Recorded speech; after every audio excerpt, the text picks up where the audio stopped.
Mark, has it been a tough week after what happened up at Gateshead? No, it's been a good week. Things happen, you get beat, been on a decent run and we have to start again. And how do you go about doing that? Is it just doing the same things, but making sure that you get the right results this time? Yeah, we have to, first and foremost, we have to compete and we have to play the way we play that gets us joy. We can't start whacking the ball forward to their centre halves. We have to play our football that gets us joy and stick to the plan, and then we have a chance. I suppose it's all 11 players, trusting that all the time, isn't it? That's what's going to deliver results. Well, it's proved so far that we've had decent results when we do that, and if we get away from that and turn the game into a scrap, we're not as effective. So we have to stick to what we know works, and we're going to try and do that against Woking. Another blow midweek with all of the three teams now above you won, and I suppose that just makes it a little bit harder, doesn't it? Did you expect any different? Not really, no. Boreham Wood are made to travel on that day, and they play half a team, and it's supposed to be a fair competition. The National League keep telling us, but I fully expected them to win. It doesn't really mean anything apart from we know that we have to win games. It doesn't matter what the others do, it's about what we do. We have to, if the other team drop or lose 5 games and we don't win, it doesn't matter. We have to make sure we win enough games and see where it takes us.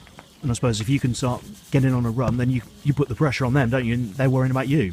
We just got to say we're constructing us. We need 3 points tomorrow against Woking, and then we move on to Tranmere on Tuesday, and then we're at home again, and we see where it takes us. Because the Tranmere game comes so quickly off the back of Woking, would that affect possibly your team selection, or would you just take it each game at a time? I have a couple of things in mind that maybe some players struggle Saturday, Tuesday, and we may need to freshen 1 or 2 up, but obviously we'll reassess that after Saturday. And Woking struggling right down the bottom end of the table. I suppose they come needing a win almost as much as you do, so they might not just sort of come and stick 10, 11 men behind the ball. We're not struggling, are they? They've had a good recent run of form. They've 4 points out the last 6. They should have beat Lincoln. I watched the game, and they were very harshly treated by the referee, and should have beat Lincoln. And that would have been a great win for them. So they're in good form, and they'll come and play 3 at the back, 2 up front, and they'll have a go. How's Rob Sinclair? Rob's okay. He's trained today, so we'll assess him tomorrow and see if he's fit to play. I mean, if he is fit, then obviously that gives you an option of a link player back in midfield, and just sort of keeps that passing going, doesn't it? Yeah, we want as many good players available and fit as we can, and it gives us an opportunity to freshen things up.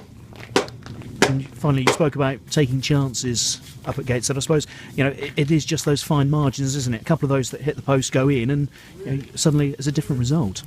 I think we hit the woodwork 4 times. We didn't play well, but we still created things. And if you score them chances, it's a very interesting game, and we could come away with a result. But we didn't. We didn't do enough on the day, and we have to be better tomorrow. So. Start vital. The only thing that's vital is we get 3 points. Sometimes we can start not great, the other team start well, and what you have to remember is there's 2 teams, there's 22 players, and the other team are trying to stop you starting well. So it very, very rarely works out how you want it, but we have to make sure we win the game.